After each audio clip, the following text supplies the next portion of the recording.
पूर्वं रामतपोवनादिगमनं हत्वा मृगं काञ्चनं वैदेहीहरणं जटायुमरणं सुग्रीवसम्भाषणम्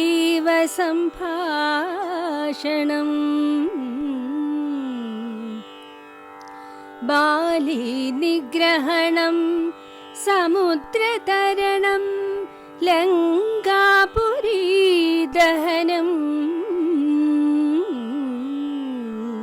पश्चात् रावणकुम्भकर्णहननम् एतद्धि रामायणम्।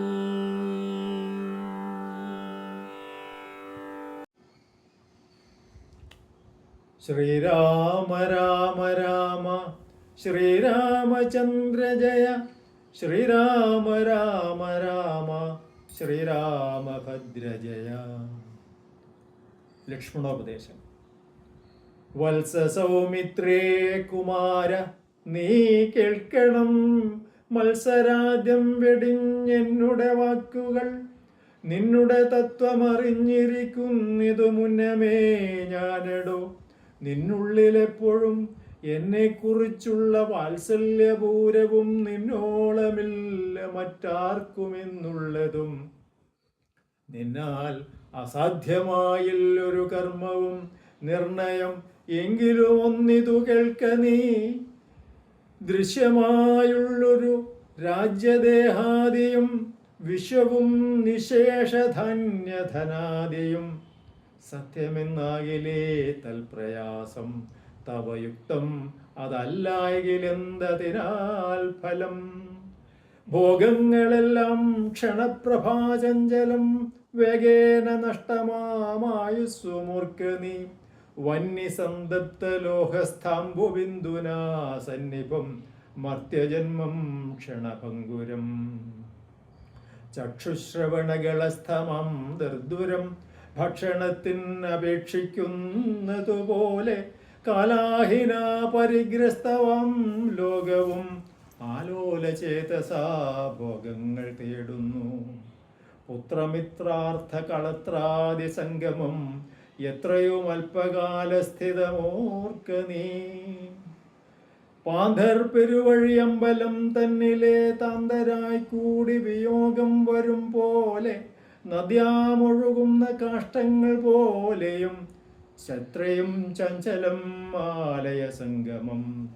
ലക്ഷ്മിയും അസ്ഥിരയല്ലോ മനുഷ്യർക്ക് നിൽക്കുമോ യൗവനവും പുനരധ്രുവം. സ്വപ്നസമാനം കളത്ര സുഖം നൃണം അല്പമായുസ്സും നിരൂപിക്ക ലക്ഷ്മണ. ശ്രീരാമായണത്തിലെ ഭഗവത്ഗീത എന്ന് പറയാവുന്ന ലക്ഷ്മണോപദേശത്തിൽ നിന്നുള്ള ഏതാനും വരികളാണ് ഇവിടെ നാം കേട്ടത്. ജ്യേഷ്ഠൻ അനുജനെ ഉപദേശിക്കുകയാണ്. ശ്രീരാമൻ ലക്ഷ്മണനെ ഉപദേശിക്കുകയാണ്. ലക്ഷ്മണൻ കോപിച്ചു നിൽക്കുകയാണ്. എന്താണ് കോപത്തിന് കാരണം? നാളെ നടക്കാനിരിക്കുന്ന ജ്യേഷ്ഠൻ്റെ യുവരാജാഭിഷേകം മുടങ്ങിയിരിക്കുന്നു. മുടങ്ങി വന്ന വിവരം അച്ഛനെയും കൈകേയി മാതാവിനെയും ആശ്വസിപ്പിച്ചതിന് ശേഷം അമ്മയുടെ അടുക്കൽ അനുഗ്രഹത്തിനും അനുവാദത്തിനുമായി വന്നപ്പോഴാണ് ലക്ഷ്മണനും ഈ കാര്യം അറിയുന്നത്. അമ്മ വളരെ സന്തുഷ്ടയായിരുന്നു. വളരെ സന്തോഷത്തോടെ മകനെ സ്വീകരിക്കാനിരുന്നപ്പോൾ മകൻ്റെ മുഖം അല്പം വാടിയത് കണ്ടിട്ട് എന്തൻ മകനെ മുഖംഭുജം വാടുവാനെന്ന് ചോദിച്ച്, നിനക്ക് വിശക്കുന്നുണ്ടോ, ഭക്ഷണം എടുക്കട്ടെ എന്ന് ചോദിക്കുമ്പോഴാണ് രാമൻ പറയുന്നത്, ഇപ്പോൾ ഭുജിക്കാൻ അവസരമില്ലമ്മേ, ക്ഷിപ്രം അരണ്യവാസത്തിനു പോകണം എന്ന് പറഞ്ഞ് കാര്യങ്ങൾ ബോധിപ്പിക്കും. അവിടെ കാര്യങ്ങൾ ഗ്രഹിക്കുന്ന ലക്ഷ്മണൻ അതിക്ഷുഭിതനാകും. ഇതെന്താണ് സംഭവിച്ചിരിക്കുന്നത്? അച്ഛൻ എന്താണ് ചെയ്തത്? അച്ഛൻ്റെ ചിത്തത്തെ ഭ്രാന്തചിത്തം ജഡം വൃദ്ധം വധൂജിതം ശതേതരം ത്രപാഹീനം ഷഠപ്രിയം എന്ന് വളരെ പരുഷമായ വാക്കുകളിൽ ലക്ഷ്മണൻ അച്ഛനെ വഴക്ക് പറയുകയാണ്. അച്ഛനെ പറ്റി പറയുകയാണ്. ആ പറഞ്ഞു കേട്ടിട്ട് ഞാൻ ഈ 3 ലോകവും ദഹിപ്പിച്ച് കളയും, എനിക്ക് ജ്യേഷ്ഠനെ ഞാൻ രാജാവായി വാഴിക്കും എന്ന് പറഞ്ഞപ്പോഴാണ് ആ വാക്കുകൾ വരുന്നത്. വത്സ, സൗമിത്രേ, അനുജ, നീ ഈ സാഹസം ചെയ്യരുത്. നിന്റെ കഴിവിനെപ്പറ്റി എനിക്കറിയാം, നീ എന്നോട് കാണിക്കുന്ന സ്നേഹത്തെപ്പറ്റി എനിക്കറിയാം, നിന്നോളം വേറെ ആർക്കും സ്നേഹം പറയാനില്ല. പിന്നെ മാത്രമല്ല നിനക്ക് കഴിയാത്തതായിട്ടൊന്നുമില്ല, അതുകൊണ്ട് നീ ഇത് ചെയ്യരുത്. നീ ചെയ്താൽ അത് വലിയ നാശമായി. മാത്സര്യമാണത്, മതമാത്സര്യമാണ്. എന്തിനാണിത് ചെയ്യുന്നത്? വളരെ ക്ഷണപ്രഭമായ ജീവിതമാണ്, എളുപ്പത്തിൽ ഒരു മിന്നൽ പോലെ പോകുന്ന ജീവിതമാണ്. അത് കഴിഞ്ഞിട്ട് എഴുത്തച്ഛൻ പറയുന്നു, ഇത് ഒരു കടുത്ത സംസ്കൃത വാക്കിലാണ്. അതപ്പോൾ ചുട്ടുപഴുപ്പിച്ചതായ ഒരു ലോഹത്തെ തകിടിൽ ഒരു തുള്ളി വെള്ളം വീണാൽ എന്ത് പോയിരിക്കും? അത് എന്ന് പറഞ്ഞ ഒരു ശബ്ദമേ കേൾപ്പിക്കുള്ളൂ. അത്ര നിസ്സാരമാണ്, അത്ര ക്ഷണികമാണ് ഈ ജീവിതം. അതിനിടയിൽ നാം ആഗ്രഹങ്ങൾ, ഈ രാജ്യവും ദേഹവും ഒക്കെ വലുതാണെന്ന് പറഞ്ഞിട്ട് കൊടുക്കരുത്. എനിക്ക് രാജ്യം കിട്ടിയില്ലെങ്കിൽ എന്താ? അങ്ങനെ പക്വതയോടുകൂടിയിട്ട് അനുജനെ ഗാഠം പുണർന്ന് പ്രശംസിച്ചിട്ടാണ് ഇത് അദ്ദേഹത്തെ തണുപ്പിക്കുന്നത്. ഇത് വളരെ മനഃശാസ്ത്രപരമായ സമീപനമാണ്. ഏറ്റവും ക്ഷോഭിച്ചു നിൽക്കുന്ന ഒരാളെ ഏറ്റവും സ്നേഹപൂർണമായ ഒരു ഗാഠാലിംഗനം കൊണ്ടും കുറച്ചുകൂടി പ്രശംസ കൊണ്ടും ആ കൃത്യത്തിൽ നിന്ന്, ആ ഘോരകൃത്യത്തിൽ നിന്ന് പിന്തിരിപ്പിക്കാൻ കഴിയും. ഇത് മനഃശാസ്ത്രത്തിൻ്റെ ഒരു ഭാഗമാണ്. ഇത് ഒരിടത്തല്ല, രാമായണത്തിൻ്റെ വേറൊരു ഭാഗങ്ങളിൽ നമ്മൾ നോക്കിയാൽ പ്രശംസ കൊണ്ട് സാധിക്കാത്തതായിട്ടൊന്നുമില്ല എന്ന് വേറൊരു കാരണം. അത് കാണുന്നത് യുദ്ധകാണ്ഡത്തിലാണ്. യുദ്ധകാണ്ഡത്തിൽ എല്ലാം നശിച്ചു, ഇനി നമുക്ക് പ്രതീക്ഷകളെല്ലാം നശിച്ചു. വാനരന്മാർ സീതയെ കണ്ടെത്താൻ പോവുകയാണ്. എല്ലാം കഴിഞ്ഞ് സമുദ്രതീരത്തിലെത്തി, അതിന് അങ്ങോട്ട് വഴിയില്ല, ഇനി എന്ത് ചെയ്യണം? അങ്ങോട്ട് കടക്കാൻ നിവൃത്തിയില്ല.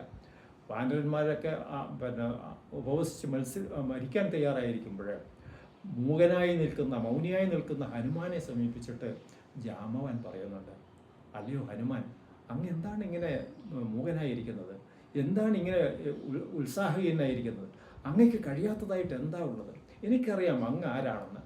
അങ്ങ് കഴിയാത്തതായിട്ടൊന്നുമില്ല. കാരണം ജനിച്ച ഉടനെ തന്നെ സൂര്യനിലേക്ക് ഒരു കുതിപ്പ് കൊണ്ടുപോയ ആളാണ്. അപ്പോൾ ഈ 100 യോജനയുള്ളതായ ലങ്കയിലേക്ക് കടക്കാനാണോ അങ്ങക്ക് വിഷമം? അങ്ങക്ക് കഴിയാത്തതായിട്ടൊന്നുമില്ല. ഞാൻ എൻ്റെ പഴയ ജീവിതം നോക്കുകയാണെങ്കിൽ വാമനാവതാര കാലത്ത് ഞാൻ 3 ലോകങ്ങളും ചുറ്റിയവനാണ്. എനിക്ക് കഴിയുമായിരുന്നെങ്കിൽ ഞാനത് ചെയ്യും. പക്ഷെ അങ്ങക്ക് കഴിയും, അങ്ങ് അത് ചെയ്താലും. അത് കേട്ടപ്പോഴാണ് സ്മരണ വന്ന് ഹനുമാൻ വിജൃംഭിതനാവുകയും ആ ലങ്കയിലേക്ക് കടക്കാൻ പോകുന്നു. അപ്പോൾ ആ പ്രശംസ കൊണ്ട് കഴിയാത്തതായിട്ടൊന്നുമില്ല. തളർന്നിരിക്കുന്ന ഒരാളെ ഉത്തേജിതനാക്കാനും കോപിച്ചു നിൽക്കുന്ന ഒരാളെ തളർത്തി ഉചിതമായ പ്രവൃത്തിയിലേക്ക് നയിക്കാനും പ്രശംസ കൊണ്ട് കഴിയുമെന്ന് ഈ രാമായണത്തിലെ 2 ഉദാഹരണങ്ങൾ തന്നെ കഴിയും. ആ സ്ഥിതപ്രജ്ഞൻ്റെ എല്ലാ ലക്ഷണവും തികഞ്ഞ ഒരാളായിട്ടാണ് ശ്രീരാമനെ നമുക്ക് ഈ ഭാഗത്ത് കാണാൻ പറ്റും. വാസ്തവത്തിൽ രാമായണത്തിൽ ആദ്യമായി ശ്രീരാമൻ നൽകുന്ന ഒരു ഉപദേശമാണ് ലക്ഷ്മണോപദേശം. അതുവരെയുള്ളത് അദ്ദേഹത്തിൻ്റെ കാര്യങ്ങൾ ഉപദേശിക്കുന്ന കാര്യം പ്രത്യേകിച്ച് ഉപദേശിക്കുന്നതായിട്ടില്ല. ഇത് അനുജനെ ഉപദേശിക്കുന്നു. ആ ഉപദേശം ലോകത്തിൻ്റെ മുഴുവൻ മാതൃകയാകുന്ന വിധത്തിലാണ്. ഇതിനപ്പുറത്ത് ഇതിനും കടന്നു പോയാൽ വീണ്ടും പറയാനുണ്ട്. ഇത് ഈ ലക്ഷ്മണോപദേശത്തിൻ്റെ ഭാഗമായിട്ട് തന്നെയാണ്. മാതാ പിതാ പിതൃ മിത്ര സഖികളെ ക്രോധം നിമിത്തം ഹനിക്കുന്നിതു പുമൻ. ക്രോധമൂലം മനസ്താപമുണ്ടായവരും ക്രോധമൂലം നൃണാം സംസാരമോചനം. ക്രോധമല്ലോ യമനായതു നിർണയം, ക്രോധം പരിത്യജിക്കണം ബുധജനം എന്ന് പറയുന്നത് ഭാരതീയ സംസ്കാരത്തിൻ്റെ ഏറ്റവും മഹത്തായ ഒരു കാര്യമാണ് രാമായണം. ഇതുകൊണ്ടാണ് രാമായണം വായിക്കണമെന്ന്. രാമായണം രമണീയമാണ്, അത് വായിക്കൂ. നമുക്ക് ലോകത്തെ രമണീയമാക്കാം. നമസ്കാരം.